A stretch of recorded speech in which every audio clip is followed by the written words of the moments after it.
Assalamualaikum warahmatullahi wabarakatuh. Saya Hadis Dayana binti Muhammad. Pemantaban bahasa Melayu adalah penting kerana bahasa ini merupakan pembentukan identiti kebangsaan dan menjadi alat untuk melestarikan budaya Melayu. Jadi, tahukah kita, pemantaban bahasa Melayu ini tidak hanya digerakkan oleh tempatan, tetapi ia turut didukung oleh tokoh asing melalui bidang penulisan. Seterusnya, saya akan menerangkan tentang tokoh R.O. Winstead, iaitu nama sebenarnya ialah Sir Richard Olaf Winstead. Dilahirkan pada 2 Ogos 1878 di Oxford. Merupakan pakar pegaji dari timur Inggris dan pentadbir koloni dengan kemahiran Malaya British. Mendapat pendidikan di Magdalen College School dan New College, Oxford. Mengambil peluang untuk mempelajari bahasa dan budaya Melayu ketika menjadi kadet dalam Perkhidmatan Awam Persekutuan Tanah Melayu. Berjaya memelihara banyak hasil tulisan kesusasteraan Melayu, termasuklah sejarah Melayu, dan menulis berbagai karya penting yang melibatkan Melayu dan bahasa. Peranan R.O. Winstead pula. Yang pertama, beliau memainkan peranan penting dalam menentukan hala tuju sistem pendidikan di Tanah Melayu dan Singapura.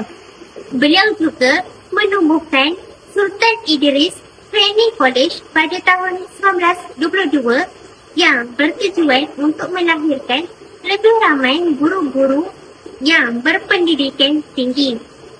Pada tahun 1951, Universiti Malaya telah menganugerahi dengan LLB, iaitu Doktor Falsafah di bidang undang-undang, bagi menghargai sumbangannya dalam bidang pendidikan. Seterusnya, bagi pemikiran R.O. Winstead pula ialah yang pertama, beliau menggunakan pendekatan pemikiran funksionalisme apabila pihak penjajah British sedar bahawa Islam adalah sesuatu kepercayaan yang mempunyai kedudukan tertinggi dalam masyarakat Melayu, dan sebarang penghinaan terhadap agama Islam akan menyebabkan penentangan terhadap British.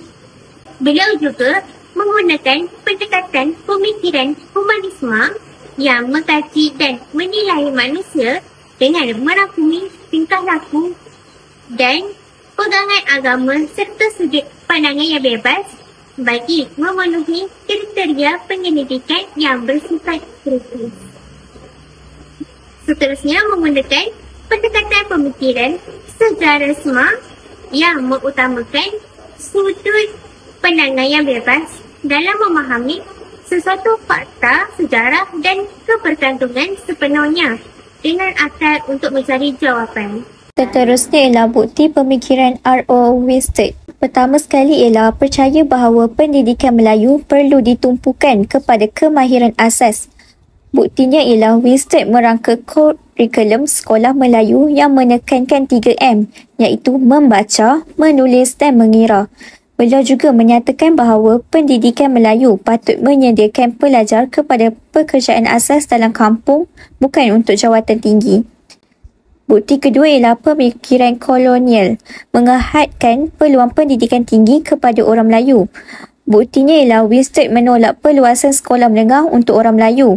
Beliau menyokong konsep kampung education, iaitu pendidikan untuk kekal dalam lingkungan desa. Beliau juga menegaskan bahawa orang Melayu tidak perlu pendidikan akademik tertinggi seperti sekolah Inggeris. Sekali ialah impak daripada tokoh R.O. Winstead. Beliau mempengaruhi sistem pendidikan Melayu pada zaman kolonial. Beliau merangka dasar pendidikan yang menumpukan kemahiran asas saja, iaitu 3M kepada orang Melayu. Akibatnya, pelajar Melayu hanya mendapat pendidikan rendah untuk pekerjaan kampung, bukan pendidikan tinggi. Dan seterusnya ialah beliau melemahkan akses orang Melayu kepada pendidikan menengah dan tinggi. Dasar Winstead mengekang peluang orang Melayu memasuki sekolah Inggeris. Ini menyebabkan jurang besar antara pendidikan Melayu dan pendidikan kaum lain. Seterusnya ialah melemahkan akses orang Melayu kepada pendidikan menengah dan tinggi. Dasar Winstead mengekang peluang orang Melayu memasuki sekolah Inggeris. Ini menyebabkan jurang besar antara pendidikan Melayu dan pendidikan kaum lain. Akhir sekali, mewujudkan pola sosial Melayu kampung, Inggeris bandar. Pendidikan Melayu dipusatkan di kampung manakala sekolah Inggeris berada di bandar. Ini menyebabkan orang Melayu tertinggal dalam ekonomi, bandar dan pekerjaan profesional.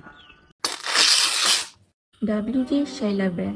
Shia LaBeouf ialah tokoh penting yang meninggalkan warisan besar dalam bidang linguistik dan kesusastraan Melayu moden melalui usaha dokumentasi, penterjemahan dan penerbitan karya-karya penting. Buktinya dapat dilihat apabila beliau mengusahakan penerbitan teks-teks sastra Melayu seperti sejarah Melayu yang ditulis dalam tulisan Jawi dan Rumi. Usahanya ini membolehkan karya-karya klasik diakses secara lebih luas. Selain itu, beliau turut menghasilkan perbendaharaan kata Melayu Inggeris yang mengandungi 6,500 perkataan. Dalam peranan akademik, beliau pernah berkhidmat sebagai Presiden Cawangan Straits Royal Asiatic Society pada tahun 1914. Pemikiran W.J. Shia LaBeouf. Bahasa Melayu perlu didokumentasikan dan diperkukuh kerana beliau percaya bahasa Melayu adalah bahasa penting dan bernilai tinggi sehingga perlu ditulis, dikaji dan disimpan sebagai warisan. Selain itu, beliau berfikir bahawa ilmu mesti diakses oleh masyarakat tempatan. Oleh sebab itu, beliau menerbitkan teks dalam bentuk yang lebih mudah dibaca. Beliau juga mewujudkan sekolah bahasa Melayu dan menghasilkan bahan rujukan yang ringkas dan praktikal. Selanjutnya, bahasa ialah kunci memahami masyarakat Melayu. Sebab itulah beliau mempelajari bahasa Arab, Jawi, Rumi dan budaya setempat. Impak daripada pemikiran dan peranannya, pemeliharaan teks bahasa Melayu klasik adalah penting kerana tanpa beliau banyak karya lama mungkin hilang atau tidak dapat diakses sehingga hari ini. Yang kedua, asas kepada kajian bahasa Melayu moden. Kamus dan tata bahasa beliau menjadi rujukan awal sarjana barat dan tempatan. Dan yang ketiga, impaknya ialah dapat memudahkan masyarakat belajar bahasa Melayu penerbitan Rumi dengan adanya sekolah bahasa Melayu menjadikan pembelajaran lebih sistematik. Peranan O.T. Dusek. Beliau berperanan sebagai penasihat penubuhan pejabat karang mengarang atau ringkasannya PKM. Beliau mencadangkan penubuhannya bersama Zakbar pada tahun 1924. Selain itu, beliau juga berperanan sebagai penulis dan penterjemah kerana beliau menulis buku pelajaran bahasa Melayu dan menterjemahkan karya asing ke dalam bahasa Melayu termasuklah Topeng Hitam. Pemikiran O.T. Dusek yang pertama ialah bahasa Melayu ialah bahasa besar dan perlu dimartabatkan kerana beliau percaya bahasa Melayu digunakan oleh puluhan juta manusia dan perlu dihormati. Selain itu, pendidikan guru adalah asas kemajuan bangsa. Sebab itulah beliau berkhidmat di SITC dan memperkukuhkan latihan guru. Beliau juga berfikir bahawa terjemahan sebagai jambatan ilmu. Oleh sebab itu, beliau menerjemah karya besar dunia supaya masyarakat Melayu mendapat akses ilmu global. Impak daripada beliau, dapatlah kita mengukuhkan kedudukan bahasa Melayu dalam pendidikan kerana hasil daripada usaha beliau, buku teks Melayu standard mula wujud di sekolah. Selain itu, dapat melahirkan lebih banyak karya ilmiah dan terjemahan Melayu. Oleh itu, pejabat karang mengarang menjadi pusat penerbitan penting tanah Melayu. Saya akan cakap tentang tokoh Munshi Abdul Wahab. Yang pertama, saya akan kenalkan biodata diri beliau. Nama sebenar Abdul Wahab bin Abdul Qadir Munshi. Tarikh lahir 1976 Masihi bersamaan tahun Hijrah 1211. Tempat lahir di Kampung Masjid atau dikenali sebagai Kampung Pali. Asal beliau ialah keturunan Arab dan India. Gelaran Munshi pada usia 11 tahun apabila mengajar askar Melayu di Melaka. Beliau juga mengajar askar India dan British bahasa Melayu. Beliau mula bekerja dengan bapanya dengan menolong bapanya menyalin dokumen-dokumen penting. Peranan tokoh Munshi Abdul Wahab. Pada tahun 1815, beliau menggunakan peralatan percetakan di kediaman Paderi Milne untuk membuat huruf, mengaturnya dan mencetak buku serta surat. Seterusnya, Abdullah mengikuti Raffles ke Singapura dan terus menjadi jurutulis dan jurubahasa Raffles. Beliau diberi tugas untuk mengumpul bahan sastera Melayu lama untuk Raffles membawa pulang ke England serta mengkaji adat Cina dan masyarakat Jakun. Selain itu, bagi pemikiran Munsyi Abdullah dalam memartabatkan bahasa Melayu pula ialah Munsyi Abdullah telah menghasilkan karya pertamanya pada tahun 1830 yang bertajuk Syair Singapura Terbakar. Beliau bukan sekadar memperlihatkan perkembangan bahasa Melayu tersebut melalui karya kesusasteraan, malahan beliau menyedari betapa pentingnya buku nahu bahasa tersebut. Baginya, nahu sesebuah bahasa bukanlah dapat menyelesaikan 100% masalah bahasa. Hal ini lebih nyata apabila nahu sesuatu bahasa dikaji oleh orang asing yang bahasa ibundanya bukan bahasa Melayu dan tujuan membuat kajian tersebut bukanlah berdasarkan kajian ilmiah melainkan kerana kepentingan tertentu. Beliau melihat bahawa nahu bahasa Melayu yang ditulis oleh orang asing itu hanyalah merupakan pengubahsuaian nahu bahasa mereka sendiri yang cuba dibaksakan ke dalam bahasa Melayu. Bukti pemikiran Munsyi Abdullah pula ialah yang pertama, pemikiran terhadap rasional dan menolak tahyul. Buktinya, dalam hikayat Abdullah, beliau sering mengkritik orang Melayu yang mempercayai bomoh, tahyul dan kepercayaan karut. Contohnya, beliau menegur masyarakat yang hanya bergantung pada bomoh untuk berubat tanpa menggunakan ilmu perubatan moden. Selain itu, pemikiran pendidikan sebagai asas kemajuan. Dan terakhir, impak Munsyi Abdullah pula. Yang pertama, melahirkan kesusasteraan Melayu moden, iaitu gaya penulisan kritikal, realistik dan autobiografi. Beliau membuka era baharu dalam sastera Melayu. Dan karya seperti Hikayat Abdullah dijadikan rujukan utama perkembangan sastera moden. Selain itu, beliau juga memajukan bahasa Melayu. Kedudukannya sebagai guru bahasa mempengaruhi pembelajaran bahasa Melayu dengan lebih sistematik. Seterusnya, menjadi rujukan sarjana barat dalam pembinaan kamus, tata bahasa dan kajian Melayu. Dan yang terakhir, beliau meningkatkan kesedaran pendidikan. Pemikirannya yang menekankan pendidikan mendorong masyarakat melihat ilmu sebagai jalan kemajuan dan menjadi inspirasi kepada pembaharuan pendidikan Melayu pada abad ke-19 dan seterusnya. Itu sahaja bagi tokoh Munsyi Abdullah. Sekarang, saya akan bercakap tentang Asma Haji Omar. Yang pertama, saya akan kenalkan biodata diri beliau. Profesor Emeritus Datuk Dr. Asma Haji Omar dilahirkan di Citra Kedah pada 5 Mac 1940. Beliau merupakan pakar nahu bahasa Melayu dan tokoh terkenal dalam bidang perancangan bahasa. Seterusnya, beliau juga pernah menyandang jawatan Dekan Fakulti Bahasa dan Linguistik dan Timbalan Naib Kaunselor di Universiti Malaya.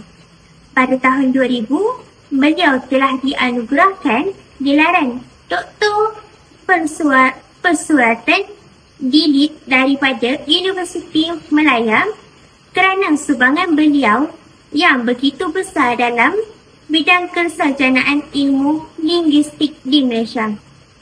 Beliau banyak menjalankan penyelidikan tentang bahasa orang asli di Sabah dan Sarawak. Beliau merupakan wanita Melayu Malaysia terawal yang memperoleh PhD. Peranan beliau dalam memartabatkan bahasa Melayu ialah yang pertama, beliau telah menulis buku-buku dalam bidang tata bahasa yang dijadikan sebagai rujukan orang ramai pada masa kini. Antara buku yang dikeluarkan ialah Nahu Melayu Muktahir, 1980, Morfologi, Sintaksis, Bahasa Melayu, Malaya dan Bahasa Indonesia 1966 dan lain-lain. Beliau juga turut menerbitkan buku tentang perkembangan sejarah dan genealogi bahasa Melayu sebagai bahasa tua. Pemikiran beliau dalam tokoh bahasa Melayu pula ialah menurut Hazmah Haji Omar 2008, susur galur serta pemahaman tentang bahasa Melayu yang lengkap adalah melalui Ensiklopedia Bahasa Melayu. Ensiklopedia merupakan perkembangan bahasa Melayu dari sudut sejarah, perasi, tulisan, ejaan, fonetik, fonologi, nahwu, morfologi, sintaksis, rangka bahasa sehinggalah kepada etimologi. Bahasa Melayu merupakan bahasa rumpun Austronesia yang terbahagi kepada 4, iaitu yang pertama, Indonesia, Melanesia, Micronesia dan Polynesia. Seterusnya, bahasa-bahasa dalam keluarga Indonesia dikenali sebagai bahasa-bahasa Austronesia. Barat dan keluarga 3 yang lain iaitu dikenali sebagai bahasa-bahasa Austronesia. Timur atau juga dikenali sebagai bahasa Oceania kerana terdapat di kawasan lautan. Asma Haji Omar turut menyatakan teori pergerakan bahasa Austronesia dengan mengambil beberapa teori sarjana dunia iaitu teori Gen berdasarkan bukti linguistik dan bukti budaya. Bukti pemikiran Asma Haji Omar pula ialah yang pertama, pemikiran tentang kepentingan bahasa Melayu sebagai bahasa ilmu. Buktinya, beliau menulis buku bahasa Melayu sebagai bahasa ilmu yang menegaskan bahawa bahasa Melayu boleh digunakan dalam bidang sains, teknologi dan akademik. Beliau juga terlibat dalam penyediaan istilah-istilah baharu dalam berbagai disiplin. Seterusnya, pemikiran tentang perancangan bahasa dan pembinaan istilah. Buktinya, beliau aktif dalam Dewan Bahasa dan Pustaka DBP sebagai penyumbang pembinaan istilah. Beliau juga memimpin projek penyelidikan mengenai pembakuan ejaan istilah dan tata bahasa. Impak Asma Haji Omar pula ialah yang pertama, beliau memartabatkan bahasa Melayu sebagai bahasa ilmu. Pemikiran dan buku beliau membuktikan bahawa bahasa Melayu sesuai digunakan dalam bidang sains, teknologi dan akademik.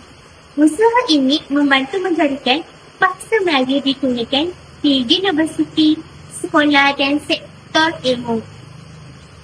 Dan yang terakhir, beliau menyumbang kepada pembinaan istilah dan perancangan bahasa. Beliau terlibat secara aktif dalam pembakuan ejaan, penyediaan istilah baharu dan standardisasi bahasa. Impaknya dapat dilihat dalam buku teks sekolah, kamus DBP dan istilah rasmi kerajaan. Sekian, terima kasih daripada saya. Siapakah Nik Safia Karim? Adakah beliau seorang pendidik, penulis ataupun seorang tokoh bahasa? Jadi, mari kita menelusuri siapakah Nik Safia Karim. Nik Safia Karim, beliau dilahirkan pada 17 Disember 1939 di Kota Baru, Kelantan. Beliau merupakan tokoh dan cendekiawan tanah air yang aktif memperjuangkan kedaulatan bahasa Melayu. Beliau juga merupakan salah seorang Persatuan Linguistik Malaysia. Gelaran Profesor Emeritus diberikan kepada Nik Safia Karim pada tahun 2002. Nik Safia Karim juga telah mengasaskan 2 persatuan iaitu Pertiwi, Pertubuhan Tindakan Wanita Islam dan Persatuan Siswazah Wanita Malaysia. Seterusnya ialah peranan Prof. Emeritus Dr. Nik Safia Karim, seorang tokoh bahasa yang tidak hanya menulis tetapi mengangkat martabat bahasa Melayu ke tahap yang lebih tinggi. Beliau telah menerbitkan pelbagai karya tata bahasa yang menjadi rujukan penting kepada masyarakat, guru dan pelajar. Lebih daripada 35 buah buku dihasilkan beliau merangkumi tata bahasa, linguistik dan ilmu bahasa yang membina asas kukuh bagi pendidikan negara. Tidak terhenti di situ, Nik Safia Karim juga menghasilkan belasan buku dan ratusan artikel majalah untuk memastikan ilmu tentang bahasa Melayu dapat diakses oleh semua lapisan masyarakat. Pemikiran Prof. Emeritus Dr. Nik Safia Karim terus memberi inspirasi kepada perkembangan bahasa Melayu. Pertama, beliau menekankan bahawa bahasa adalah identiti bangsa. Bagi Nik Safia, bahasa Melayu bukan sekadar alat komunikasi tetapi menjadi asas identiti dan perpaduan rakyat Malaysia, menyatukan budaya dan masyarakat di bawah satu bahasa kebangsaan. Kedua, beliau percaya kepada keseimbangan antara tradisi dan pemodenan. Bahasa Melayu perlu mengekalkan akar budaya dan tradisi, tetapi pada masa yang sama harus disesuaikan dengan keperluan moden agar relevan dalam pendidikan, media dan komunikasi global. Ketiga, beliau memberi perhatian khusus kepada peranan wanita dalam bahasa. Nik Safia menekankan bahawa wanita memainkan peranan penting dalam memelihara, mengembangkan dan memertabatkan bahasa Melayu melalui pendidikan, penulisan dan penggunaan harian. Inilah pandangan Nik Safia Karim. Pemikiran yang bukan sahaja akademik tetapi juga praktikal. Sumbangan Prof. Emeritus Dr. Nik Safia Karim memberi impak yang besar dan kekal terhadap bahasa Melayu dan pendidikan negara. Pertama, tata bahasa dewan yang disusun dan disuntingnya menjadi rujukan utama pelajar dan guru di seluruh Malaysia. Kedua, karya-karya beliau yang merangkumi buku, artikel dan majalah menjadikan bahasa Melayu lebih mantap sebagai bahasa ilmu. Generasi muda kini dapat mempelajari bahasa secara sistematik, jelas dan berkesan. Keseluruhannya, warisan Nik Safia Karim tidak hanya tercatat dalam buku atau artikel, tetapi hidup dalam cara masyarakat Malaysia menggunakan, mengajar dan memartabatkan bahasa Melayu pada hari ini. Prof. Emeritus Datuk Dr. Abdullah Hassan, seorang sarjana yang tidak hanya mendalami bahasa Melayu tetapi juga memperjuangkannya sebagai asas pendidikan dan identiti bangsa. Beliau dilahirkan di Teluk Anson, Perak pada 20 Mac 1942. Beliau memperoleh ijazah sarjana muda pada tahun 1967 dan sarjana pada tahun 1969 dalam linguistik bahasa Melayu serta PhD pada tahun 1972 dalam linguistik daripada University of Edinburgh, Scotland. Beliau memulakan kerjaya akademik di Universiti Sains Malaysia pada tahun 1972 di unit pengajian bahasa dan dinaikkan pangkat menjadi Profesor Bahasa Melayu pada tahun 1980 sebelum bersara pada tahun 1997.